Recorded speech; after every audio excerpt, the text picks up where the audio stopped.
Hello and welcome to DRADIS Contact, the unofficial Battlestar Galactica the board game podcast. We're your hosts, Nick and AJ, and in this podcast we aim to celebrate and promote this beloved board game. In this episode, we're going to talk to you all about the varying player counts and give you our rankings of the conflicted roles in the 4 and 6 player game. In the news today, Battlestar Galactica remains at 109 on the BGG ranking, so we're still below the 100 point, but so if you haven't yet had a chance, please go on to Board Game Geek, rank BSG as highly as you feel comfortable.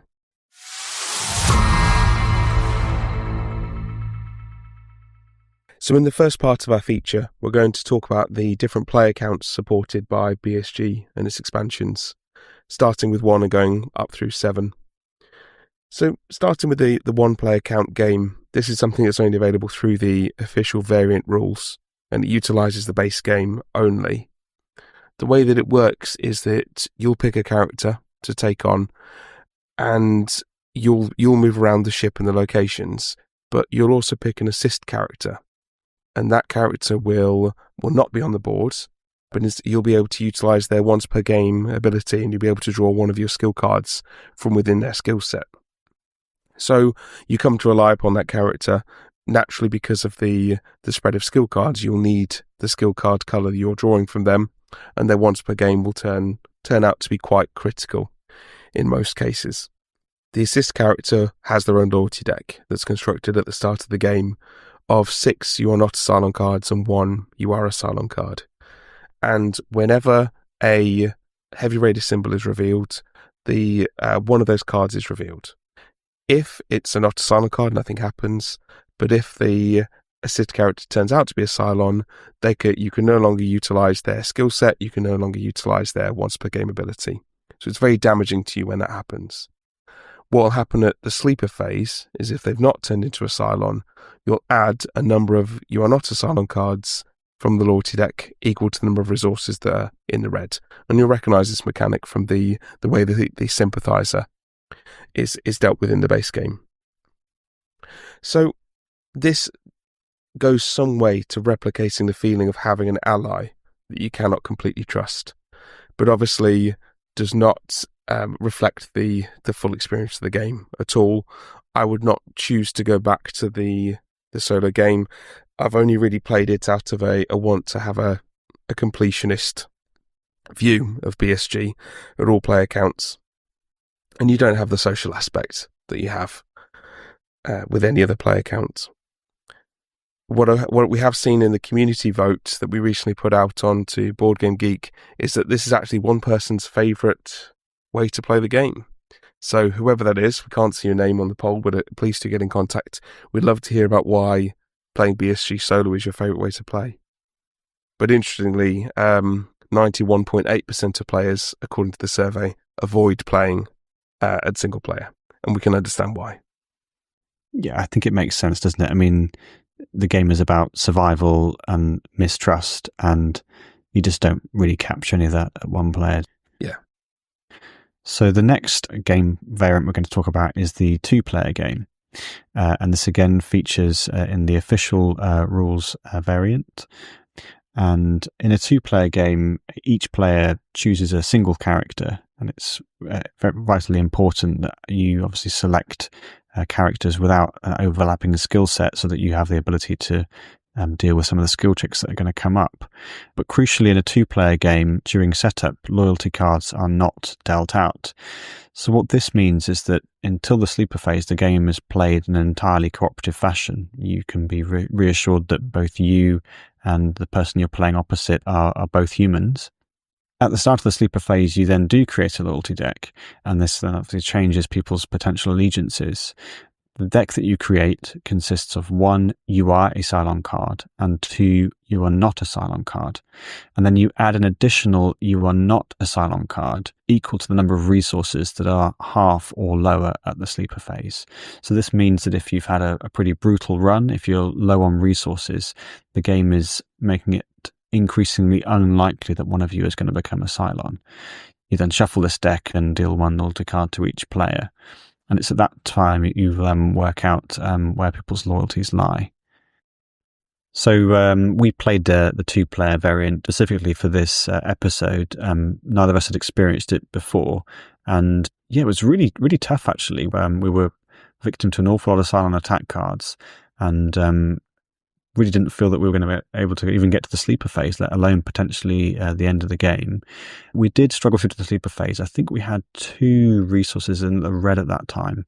So the deck that we would have constructed would have been weighted in with more You Are Not a Cylon cards. So we would have had 1 You Are a Cylon card and 4 You Are Not a Cylon cards in the deck at that time. Then in the sleeper phase, obviously the game changes from a fully cooperative mode to, not knowing if you can trust each other.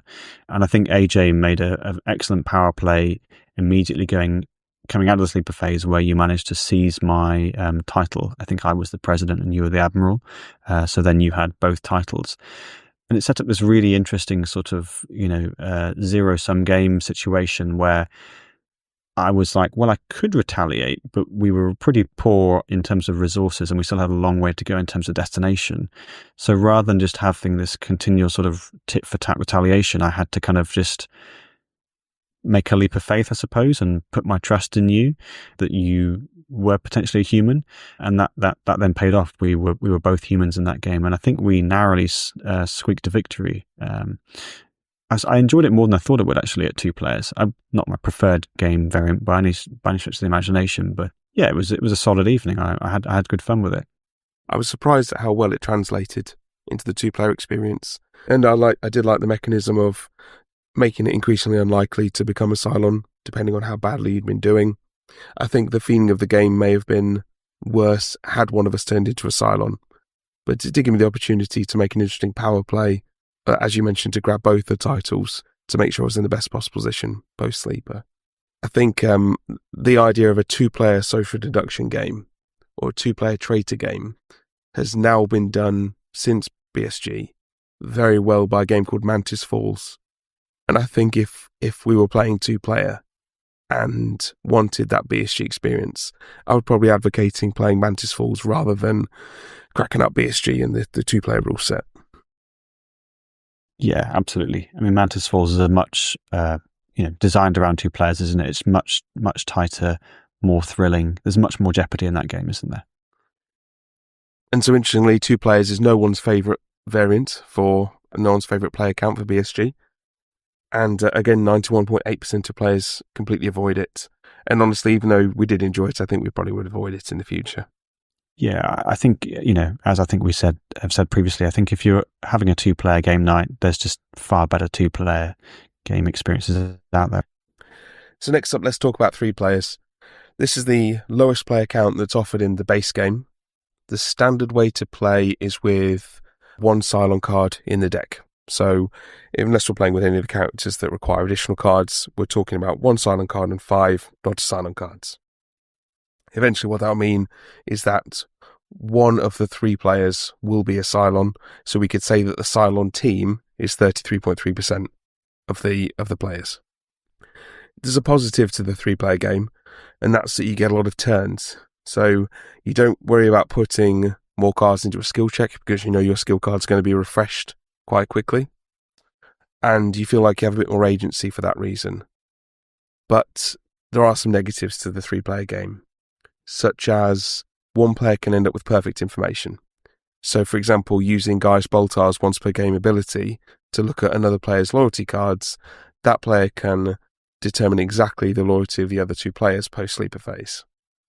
And even by that player then lying about what they see to another player's knowledge, that may then reveal Gaius Baltar's loyalty as well. So you can end up with perfect knowledge, which can take away some of the intrigue. With the Cylon team percentage being very low, it can be a much easier game for the humans.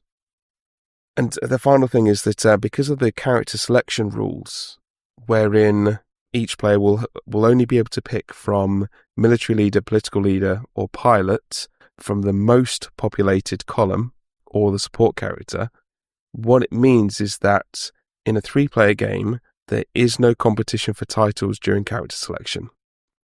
Because if we talk about the higher player counts, if I was to pick a military leader, let's talk about the base game selection here, if I want to be guaranteed as Admiral, I need to pick a Dharma. Because once it comes back round to the 4th pick, someone else is going to be able to pick another military leader, possibly one that outranks me. In a 3-player game, you cannot be outranked during character selection. So if I pick any military leader, if I pick Colonel Tai, or if I pick Hilo, it means that I'll be guaranteed Admiral as well. So it takes away some of Adama's balancing mechanisms where he is slightly weaker but guaranteed to be Admiral. And it means that you don't have that tension during setup. All of this being said, there's some good ways to play at 3 players. 3 players, it does reflect the mechanisms of the game as intended, so it is still a good experience. And there's one particular way to play that I do recommend, and that's utilising the Exodus expansion.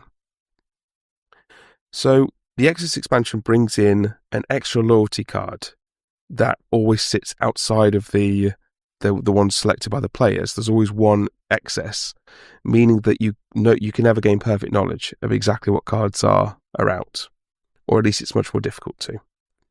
It also means there is a small chance that no player becomes a Cylon when playing with Exodus loyalty rules.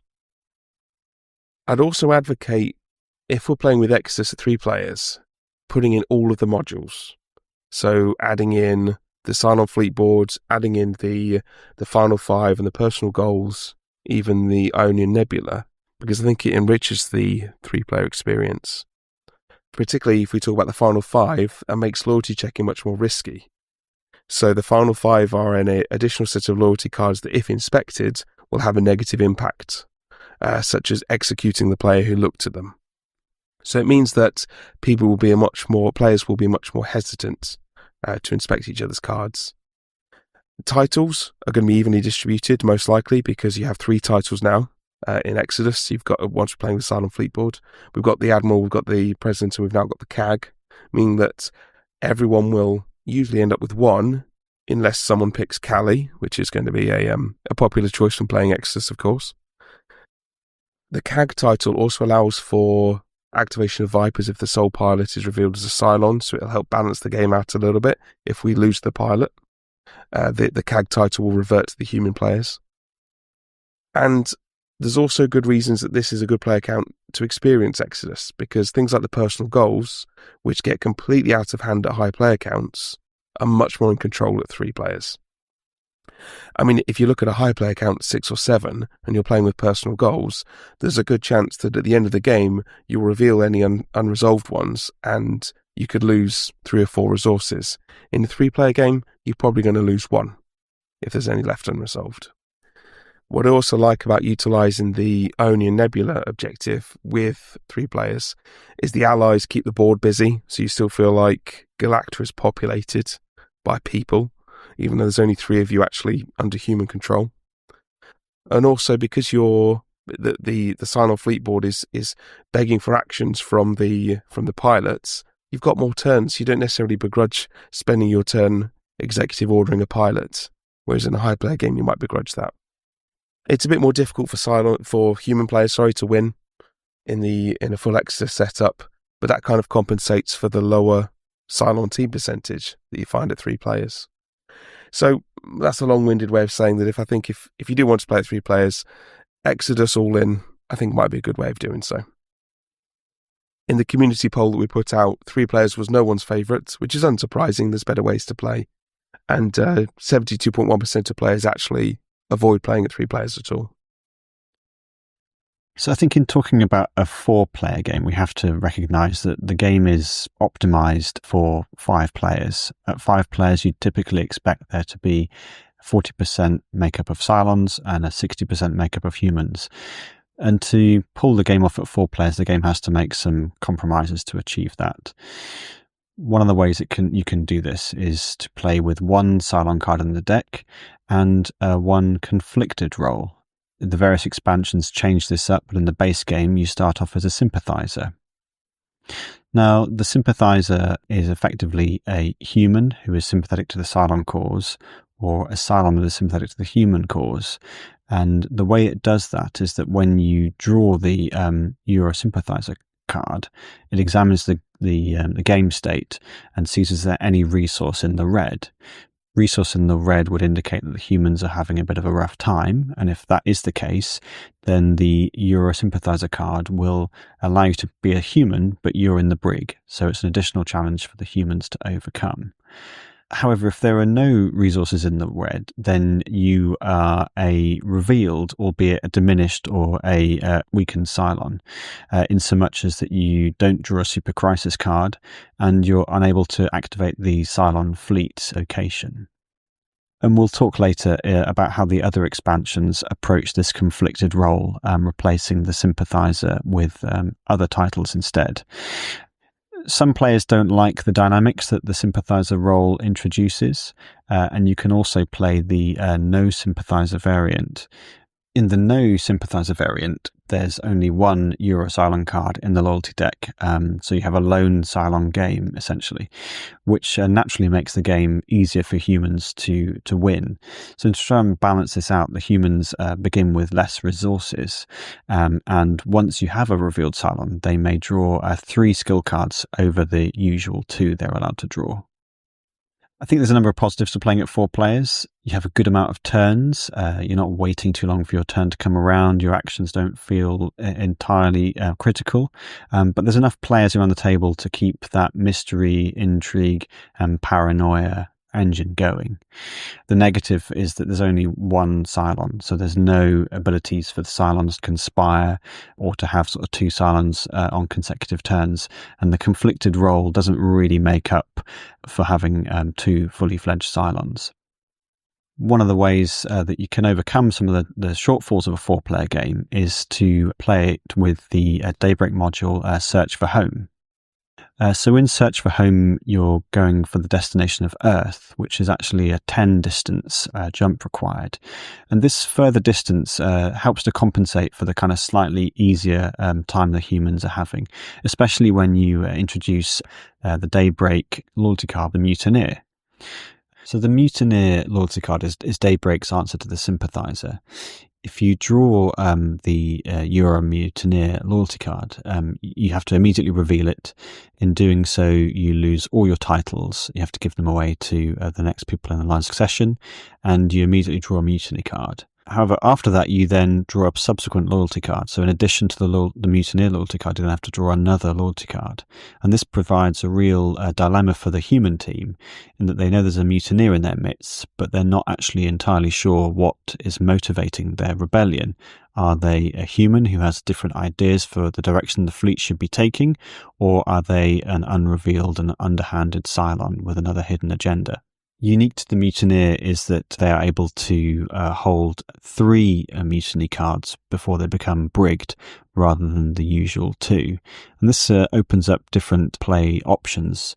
You can either have a person you're going to try and keep out of the brig, in which case you're going to accept that they're going to have to be playing mutiny cards as most of their actions, so you're going to lose some action economy in that sense. Or you could also just have that person hoarding mutiny cards and staying permanently brigged, but that's also going to hamper your efforts, given that they can then play fewer cards into a skill check. If you're playing with the Search for Home module at the 4-player count, Demetrius is a way in which you can conduct missions to try and help make up the additional distance that you require. There are some missions in there that will allow you to travel a distance of 1 or 2 for completing the missions. The missions, as we've mentioned in previous episodes, can be very hard, but at 4 players with actions coming fairly thick and fast, it doesn't feel like too much of an action sink to send a player to Demetrius and try and undertake a mission on their turn. In terms of how the community felt about this, nobody selected a 4-player game as their favourite way to play, but only 36.1% of players actively avoid it. So we've seen a huge drop-off in terms of people actively avoiding it, which suggests that, for the first time, a majority of players, would consider playing at this player count. Yeah, I would always enjoy playing at 4. I think one of the best things to do is plan for 5, and if someone doesn't make it, play a 4-player game. It has its downsides, but still a really good implementation. Yeah, I think particularly with the Mutineer, that's a really nice solution to kind of the conflicted role that kind of I think they've grappled with since the base game, and I think the Mutineer is probably the best solution they've come up with thus far. So let's talk about 5 players. As we've talked about, this is where we have the golden ratio. of a 40% Cylon team, 2 Cylons and 3 humans at play. This is evidently the way that the game was designed and balanced around the mechanisms that require you to pass off your additional loyalty cards are built around having that additional Cylon in the deck. And at this player count, you don't need any of the conflicted roles. When it comes to some of the expansions, you can actually play with the conflicted roles if you wish. In Pegasus, if a player picks a Cylon leader during the character selection phase, they'll become a hostile Cylon leader. So they'll receive a hostile agenda, which is most likely anti-human, which is like having a revealed Cylon in the midst straight away. So this takes away some of the mystery, because what this means is you've got one hostile Cylon, who's already revealed at the beginning of the game, and one other hidden Cylon somewhere around the table. The problem with this is that it takes away any of the play that comes out of handing off other loyalty cards or what can happen with 2 hidden Cylons at a time. There's nothing in Exodus that provides new conflicted roles, so the 5-player game is balanced in the same way. When it comes to Daybreak, you can certainly play the game with if no one picks a Cylon leader during setup, you'll have a normal game with 2 Cylon cards in the deck. However, if in a 5-player game in Daybreak, one player picks a Cylon leader, the Mutineer will also be in play. So you'll end up with a Cylon leader, and a Mutineer, all in a 5-player game. It's certainly an interesting mix and can lead to some fun moments. I would tend to rather stick with the normal 2 Cylons and 3 human mix, but the Cylon leaders are there during character selection to be picked, and if someone does, then it's still a fun way to play. But however we look at this, however we look at the mix, and however we look at the character selection, in a 5-player game, you always end up with a 40% Cylon team, whether it's through 2 Cylons, or a Cylon and a hostile Cylon leader, or a Cylon leader with motives and a Mutineer. We always end up with that 40%. And so the positive is that that's the best balance of in terms of between humans and Cylons, and 5 players really gives you the best balance overall between intrigue and player agency. You get good competition for the titles during character selection, because if you're selecting first, there's no way you can guarantee that you're selecting the only person in that line of succession, whichever field you're going for. If you select a military leader and you really want to be admiral, you have to pick the top person at the top of that succession line. Otherwise, someone else could pick a character that outranks you. The best ways to play 5 players, I'd say, if you're playing, certainly with new players, the base game is fantastic. And we've talked about in previous episodes how the base game is such a complete experience for 5 players. For experienced players, I would suggest Daybreak to Cobol is the best way of playing 5 players. It adds some nice variety without destabilizing the game too much. The community voted that 5 players was the favourite for 73.4% of people who voted. And this is the only entry that no one avoids playing, which I think is pretty fair to say because of how well the game was designed around this player count. Yeah, I think once you've experienced 5 players, you'd always choose that if you can get the group together, wouldn't you? Yeah. So in a 6-player game, there are 2 Cylon cards in the loyalty deck and 1 conflicted role. The different expansions gave different options for the conflicted role. So in Pegasus, you had the choice of either being a Cylon leader with a sympathetic agenda, or the sympathizer, or a sympathetic Cylon. And then in Daybreak, it gave us the options to pick from a variety of Cylon leaders, or to pick the mutineer role. What this means is that you have a game where you've got a Cylon team, which consists of 2 fully fledged Cylons and this sort of half conflicted role again. So you've got about 2.5 players out of 6 playing on the Cylon side, which takes us just over the golden ratio of 40%, which is what the Cylon team would be comprised of in a 5-player game, and puts it at about 41.7%. So slightly favoured in terms of the Cylons.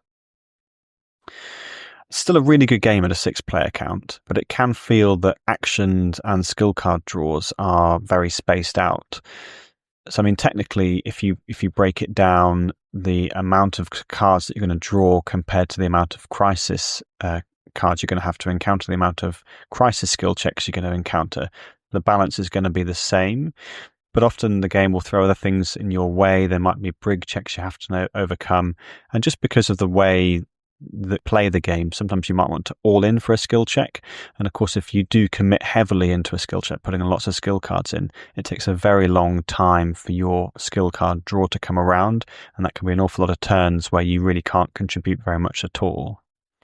The Cylon leader role can be quite a challenging role to play. So the Cylon leaders from Pegasus are dealt agenda cards. Now the agenda cards will tell you how you win the game, and the win condition will be based upon the faction that you're aligned to winning. So it'll be the Cylons might have to win, but there'll be a sort of a secondary objective that you have to complete that is human favored. The problem with agenda cards is that they, in some cases, can be very specific and require, very situational. They require the game to have gone in a certain direction, and that can make it a real challenge to complete them. So to give an example of how variable they can be, there's an agenda card called the Illusion of Hope, and this says that the Cylon leader wins the game if the Cylons have won and 6 or more units of distance have been travelled.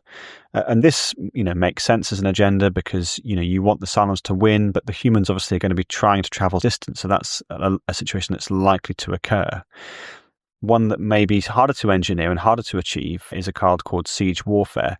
So this one says that you win the game if the Cylons have won, but every single human resource has to be at the value of half or lower, so in the red. And your ability to control that is going to be very challenging for you to manipulate the resources in that way. So to be dealt a single agenda card and for your win condition to be something that might not be within your power to control means that the game can feel quite swingy and unfair. It's interesting to me that the agenda card, the Illusion of Hope, being the one that is probably the best balance between its win condition and its counter objective, is the one that the most clearly inspired the cultist role in Unfathomable, which is the reimplementation of BSG by Fantasy Flight Games. With the cultist role in a similar way is used to balance the 4 and 6 player games of Unfathomable. The cultist role requires that the ship has travelled 12 distance, but the game ends before the human objective is met. So it's the balance is very much the same as you would find in that agenda card, but the other agenda cards not being so nuanced with the win condition of the humans and the Cylons in Pegasus mean that you don't get that balance. So the way the Cylon leader works in Daybreak is that you are dealt a number of motive cards, 2 at the beginning of the game and then 2 in the sleeper phase for a total of 4. So your win condition is that you must have no more than 1 unrevealed motive card and then 2 revealed motive cards. So the motive cards basically expand on the model started with the agenda cards in Pegasus, in that you will have an allegiance and you have to have that faction win the game, but then there'll be an objective on that card which runs counter to the actual overall winning faction. So for instance, the motive card End the Chase has your allegiance as being human, so you want the human faction to have won the game, and you reveal this card if FTL control or the Admiral's quarters is damaged, so Galactica's suffered some damage. Some of the motive cards are revealed when the specific conditions are met, and they are not an action, so they can be done on your turn or off your turn. Other motive cards are required you to reveal them at the game end. So compared to a core role, a Cylon leader can be a frustrating role to be playing because, as I say, if you're playing with Pegasus, the agendas can be very swingy, can be things that can be out of sight of your control. And if you're playing with Daybreak, you have a number of motives to complete. Playing a Cylon leader, you can feel like you don't have enough time to achieve all of the motives that you need for your win condition. Certainly, I can recall a game we played where a friend of ours picked a Cylon leader, and it became apparent quite early on in the game that he wasn't going to be able to achieve all of his motives, and he became quite disengaged from the game. And that's disappointing for anybody to feel that the game is kind of beyond them and they're kind of just sitting it out and waiting their turns, and nobody would really want that play experience. Of course, I don't want to cloud everyone's view with that one experience. The Cylon leader role can also be a fascinating role to play because you do get to interact with both Cylons and humans and manipulate the game in that way. Our recommendation, if you're playing at a 6-player game, would be to play with Daybreak and the destination Kobol, which is an 8 distance, and that distance nicely balances out the fact that the Cylons have a very slight advantage in terms of weighting in their favour. So coming to the results of our community poll, 15.6% of you voted to say that it was your favourite way to play. So quite a bit down from the 73% that voted 5 players as their favourite way to play. Interestingly, the higher player counts do feature as a lot more people prefer to play with more players, so it's kind of getting a more the merrier feel to it. Only 4.9% of players said that they actively avoid playing a 6-player game. I can understand why players enjoy the 6-player experience so much. You get to see a lot of the game. You've got the 2 Cylons, but you've also got a conflicted role to mix things up, and it can lead to some really interesting experiences. And having that number of people in the game leads to a lot of table talk, and there's a lot of possible ways the game can go. I, for years, played 6-player games, and it was only after I came back to the game post-COVID, I actually went back to a 5-player experience and kept focusing on aiming for 5 at all times. So I wouldn't avoid 6 players, but it's just not a player count I aim to set up anymore. So coming now to the 7-player game. This is actually only available in Pegasus and Daybreak, and in both cases it's listed as a variant. It's not even listed on the main page for the player counts, and I think that's for good reason. In Pegasus, you use 2 Cylon cards and 1 hostile Cylon leader. And in Daybreak, you use 2 Cylon cards, 1 Cylon leader, and a mutineer. Now, in all cases, let's talk about a Cylon team there of being 3 out of 7. So either 2 Cylon cards and a hostile Cylon is effectively 3 Cylons. Or in Daybreak, 2 Cylon cards and 2 conflicted roles is 3. You're at 42.9%. Which is only just above the golden ratio, but actually feels much more Cylon favoured. And the reason for that is the game is so long, and there's so long between your turns, it's very difficult to set anything up. And if you end up with 2 Cylons, or even 2 people who are looking for a Cylon win sat next to each other, it can end up creating a very negative game experience where those two players can mess up the rest of the round for everyone else, only to the extent that they want the Cylon team to win, but it can feel like the human team has no chance of recovering from it. And if you have 3 of them sat in a row, then you might as well call the game, I think. The other point about 7 players is it's incredibly long. So there's really not enough turns. You don't have enough turns to do anything that you want to do. There's as I mentioned, there's too much opportunity for consecutive Cylon turns. So I played 7 players a few times. Always obviously with Pegasus or Daybreak as they're required. I have played it all in, which obviously includes Exodus as well, which I'll never play again because at 7 players, the personal goals get completely out of control, and the opportunity for consecutive turns with Cylons activating the Cylon fleet board with those devastating actions just makes it almost impossible for the humans to win, and in either case it extends the game. And we had a game at 7 players go longer than 7 hours at one point, it's way too long for BSG. So if I was going to play 7 players, I would probably say Daybreak to Kobol if I was going to play it. But again, I would not try and set up a 7-player game. And I think if we had an opportunity to 7 people to play a game for a day, I'd probably be advocating something else, like Twilight Imperium or something like that. Interestingly, 9.4% of the community said it was their favourite way to play. So I'm really happy to hear that other people are having some positive experiences at 7 players. But 45.9% of players said they avoid it, which I think I count myself among that number. But we would really like to hear more about those who said it's their favourite. And I think we should do an episode in the future about the 7-player game and get some of you on here to talk more about how you keep the game flowing and how you avoid burnout and the game going too long. Yeah, I'd be fascinated to hear what people are doing at 7 players that is working for them. I have to say I'm on the same page as you. We've always preferentially played a 5-player game, and I think the weight and the complexity of BSG just feels nice at 5 players. When the game comes to an end, it doesn't feel like it's outstayed its welcome, got a really satisfying finale. I can't imagine wanting to play a game that goes on for many more hours than that, but love to hear what people are doing that's working for them.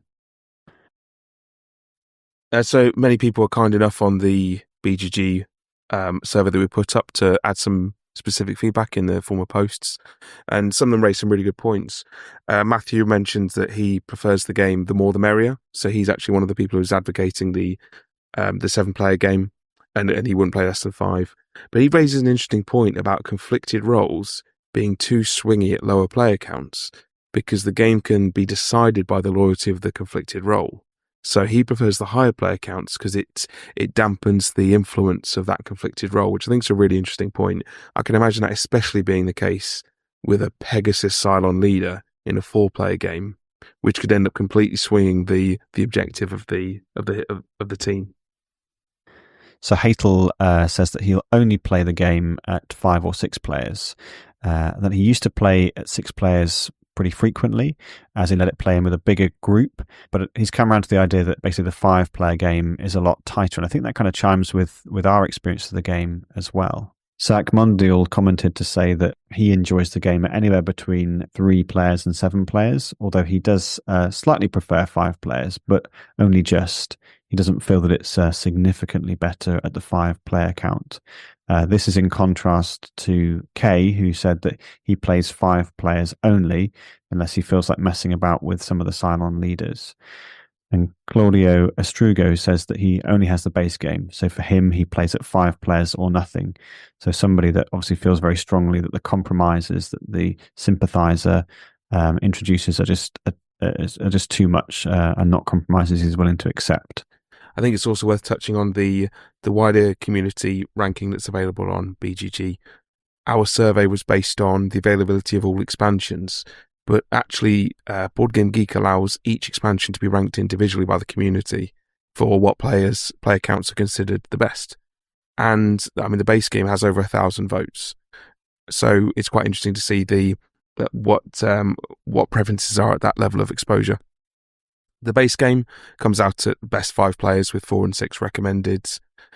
Pegasus, interestingly, 5 and 6 players are both considered to be the best player counts with 4 and 7 recommended. Exodus is the same as the base game, but you'd assume that because there's no changes in the way that the conflicted roles work in Exodus exclusively. And in Daybreak, 5 players best with 4, 6 and 7 all recommended. In all cases, 1, 2 and 3 are not recommended. In terms of personal preference, I think mine's come across pretty strongly in this episode and in others. I'll always try and set up a 5-player game these days. And if one player can't make it, we'll play a 4-player game. And that seems to work out pretty nicely. So in part 2 of our feature, we asked the community to rank how they saw the conflicted roles. We did ask for feedback at both 4 players and 6 players, but actually the results come out very similarly across both of those player counts. The clear winner in both cases is the Cylon leaders with motives from the Daybreak expansion.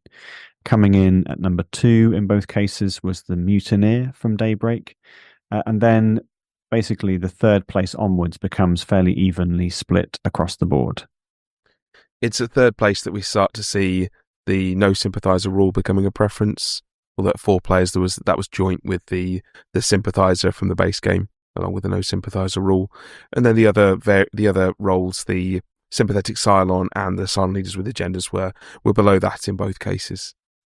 So it's clear, obviously, there's a preference for the Cylon leader from Daybreak with the motives, and it's a really well designed role and certainly a fun one to play.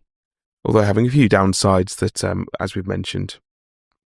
And certainly in a 5-player game, I would really prefer it if people didn't pick a Cylon leader when playing Daybreak and let us have 2 Cylon cards in the deck. But if they do, no problem. And at 6 players, that's the best way of going, I think. It's interesting to note that the top 2 results in both player counts are from Daybreak. And that, again, shows just how well designed Daybreak was. It had the benefit of all the design work that came before it in the other expansions and all the community feedback. But Daybreak really is the expansion I think gives us BSG 2.0 in many cases.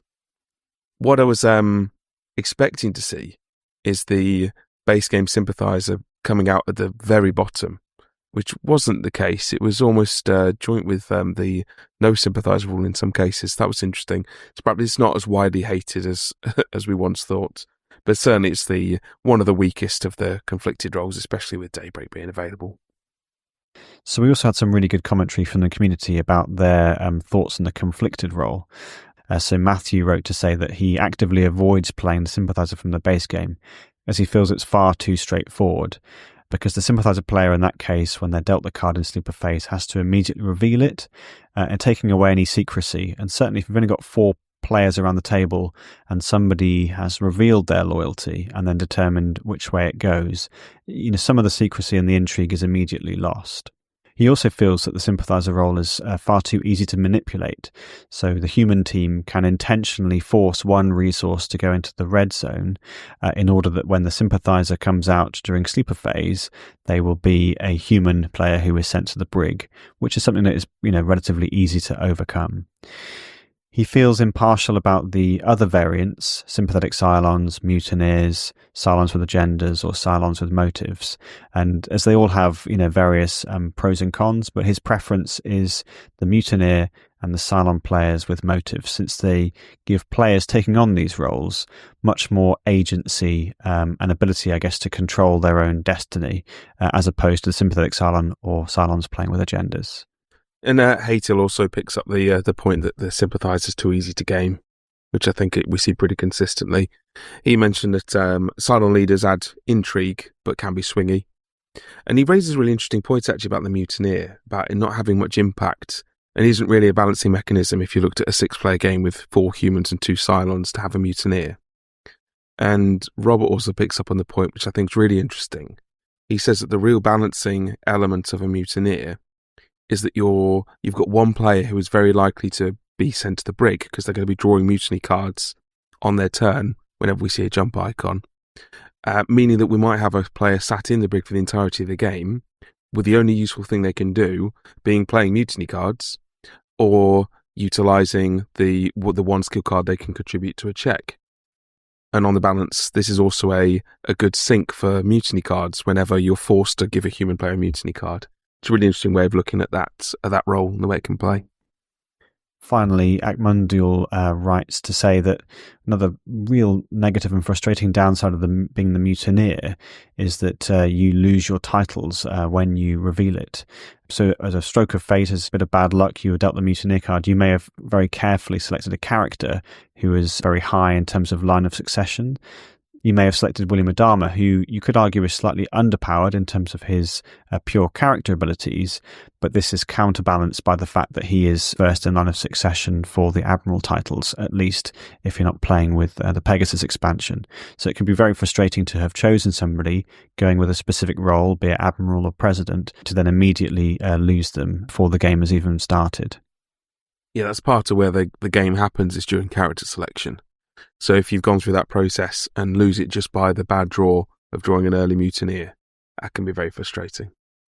You can win them back as a mutineer, but to lose them at the beginning of the game is certainly a setback. So my personal preference in terms of the conflicted roles, if you made me choose one, I think I would probably go for the mutineer. It comes in Daybreak, as we've often said, which feels like Battlestar Galactica 2.0. It feels like it's a role that utilizes what exists in the game already. It doesn't require any sort of complicated rules overhead. So if you're introducing somebody to the game for the first time, it's all spelled out for them quite easily on the card, what they have to do and how they have to play.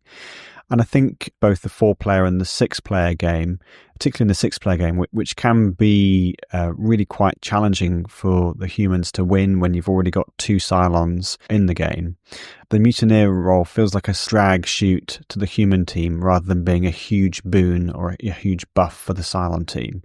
And I think that kind of just nicely offsets the game balance and means that the humans have got a challenge on their hands, but it's one that they can potentially overcome rather than just a rampant Cylon team, which just feels like they've got everything in their favour.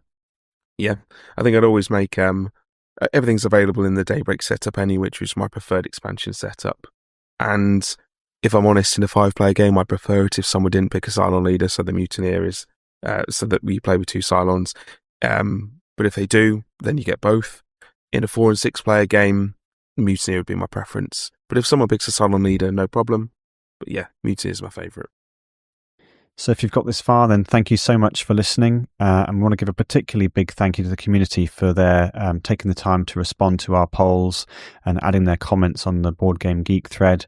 I think their commentary has been really helpful in helping us sort of crystallize our own thoughts about the game. And really great to see some interactions there where people are considering coming back to the game at different player counts and with different loyalties than they've perhaps played with in the past. So keep interacting us, please. We're DRADIS Contact on YouTube and DRADIS_Contact on X, or grab us on Board Game Geek. Other than that, thank you very much for your time, and see you soon.